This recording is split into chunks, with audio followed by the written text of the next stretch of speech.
আমি দেওঘরে ছিলাম, তো এক ছাত্র, খুব ভালো লাগতো ছেলেটি, পরে দেখলাম বিরাট বড় হয়েছে। তোকে আমি জিজ্ঞেস করলাম যে এই তোমাকে কোনোদিন ধরতে পারলাম না তো এই দুষ্টুমি টুষ্টুমি করতে, মিথ্যে কথা বলতে। ছেলেটি ক্লাসের টপার টাইপ ছিল, মানে ফার্স্ট সেকেন্ড এরকম হতো। ছেলেটি খুব ভালো ছেলে, খুবই ভালোবাসতাম। কখনো দুষ্টুমি করে না, বদমাইশি করে না, মিথ্যে কথা বলে না, কিন্তু টপার।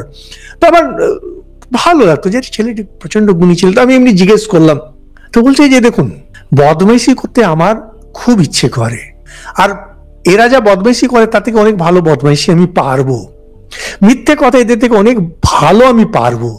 কিন্তু পরে ভাবি যে আপনি যখন জিজ্ঞেস করবেন এটা তুমি করেছিলে, সত্যি কথা বলতে পারবো না, মিথ্যে কথা বললে বিবেকে দংশন হবে, আপনাকে ভালোবাসি কিনা, এই দ্বন্দ্ব থেকে বাঁচার জন্য আমি ওটা করি না। একটা ক্লাস 10-এর ছেলে, সে ক্লাস 10-এ পড়ে, ভেবে দেখুন কি লেভেল অফ ম্যাচিউরিটি। আমি থমকে উঠেছি ওর উত্তরটা শুনে। আমি নিজেও কখনো ভাবিনি জানি সত্য এভাবে প্র্যাকটিস হয়। সত্য বলে যদি কারোর কষ্ট হয়, নিজেরও সত্য থেকে দূরে থাকা দরকার। কিন্তু মিথ্যে যদি বলেন বিবেক দংশন হয়। উপায় কি? নিজে সৎ হয়ে যান। নিজে সৎ হয়ে গেলে আর মিথ্যে কথা বলতে হবে না, ঝামেলা চুকে গেল। একদিনে তো সৎ হতে পারবেন না, লড়াই। ঠাকুর যখন বলছেন সত্য কলির তপস্যা, সত্য কথা শুধু বলা না, কারণ পারবেন না, সমাজ কোল্যাপস করে যাবেন আপনি।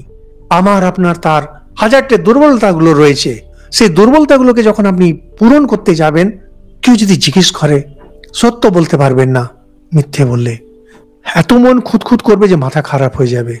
উপায় থাকে না, চরিত্র পরিবর্তন।